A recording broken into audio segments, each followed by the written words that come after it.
Number 17. What are your feelings on raising kids in craft? So I have believed for a long time now that kids should be raised to be free spirits, that they should be raised to believe in their own opinions, and form their own opinions, and form their own thoughts. And so raising them in a specific religion, no. I don't even know if I'm going to have kids. I really honestly don't know if I want to. But if I do, I'm dropping Ash, sorry. Oh boy. If I do, that's how I'm gonna do it. And eventually, when they're teenagers or preteens, I'm like, so, what do you believe? And do you have any beliefs? If they don't believe in anything, that's cool. If they have some weird belief that no one's ever come up with before, that's cool too. If they believe in Jesus Christ and have, I don't know, seen visions of him, that is perfectly fine. I want them to believe in whatever their heart tells them to go. And I think that's how people should live. 18. If you were a goddess or god, who would you be? I would probably be Lou. I know it's a god and I'm a girl, so what? Sorry, I've never smoked in front of the camera, so this is, like, awkward. Yeah, so he plays music and he writes, and I just feel very connected with him, and the fact that he kind of rules over lightning and, well, mostly lightning.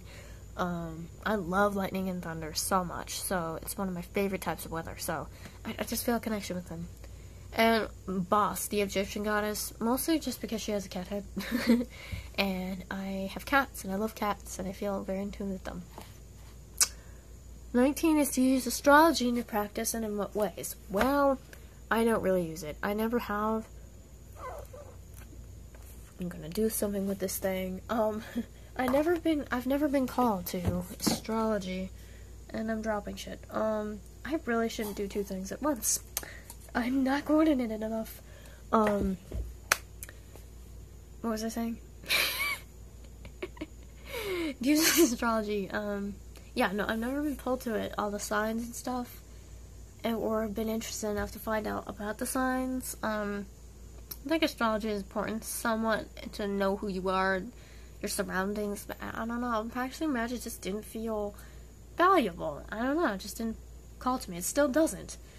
I've kind of developed a big interest in it, and I don't really use it still.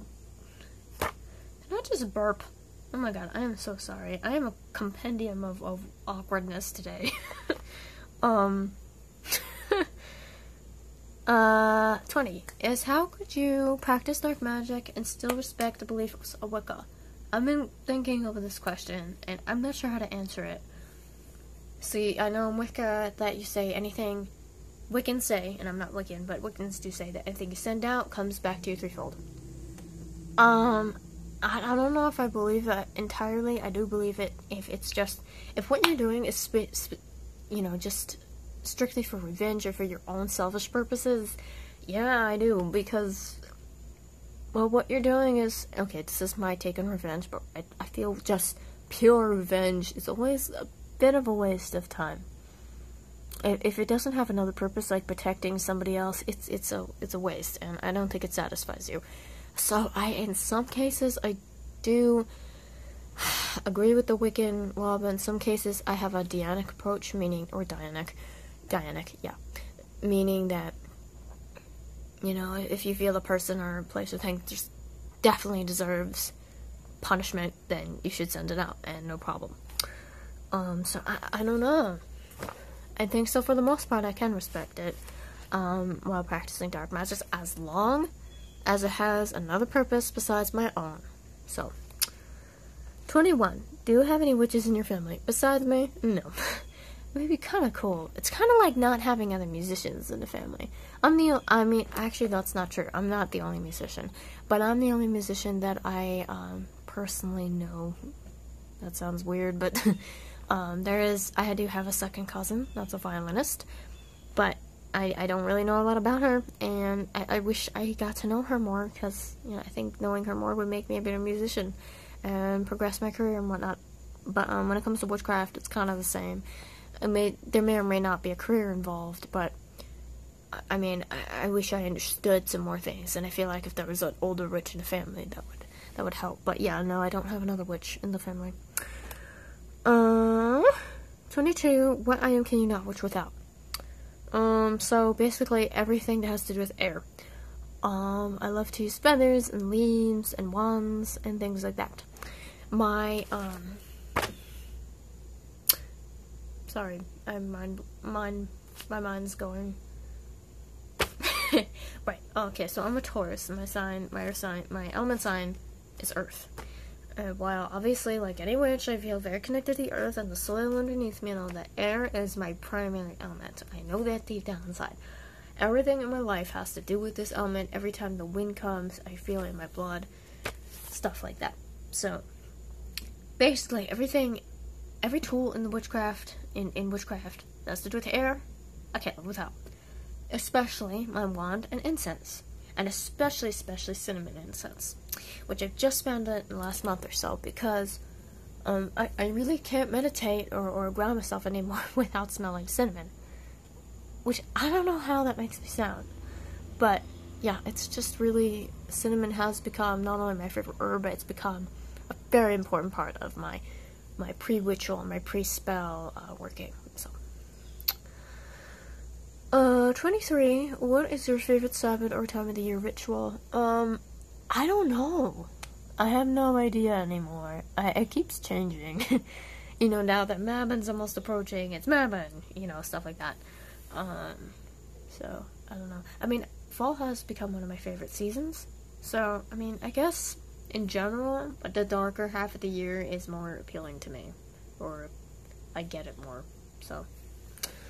So I guess that would mean like Mabon or Samhain or your Yule. 24 is, have you ever had a YouTube burnout? Oh yeah, I've had a YouTube burnout. So my old channel, which is actually, or I shouldn't call it my old channel, I'm still using it technically, but I don't use it nearly as much as this one, for some reason. Yeah, no, I had a burnout with that. I was doing lots of musical things, lots of things that I could have put on that channel, I just didn't. And, I don't know why. I just didn't feel like using it anymore. But at the same time, for some reason, in March or so, I started using this one, and I wasn't using that one, because, I don't know. I wanted to put myself out there in the witch community, and I had a lot of videos on there already, so. What can I say? Yeah, but I posted a couple of videos on there in the past month or so, which is good. And if you want to check that channel out, it's in my About section, so check it out.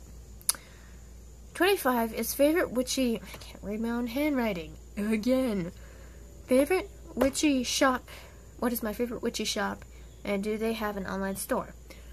So there's only one store I've physically been to so far, and that's Enchantments in New York City. I do have a video talking about that. But I haven't been to any other one physically. I've looked at all kinds of online ones. I can't really tell you which one's my favorite. I think Enchantments has an online store, but I haven't really looked at that one, actually.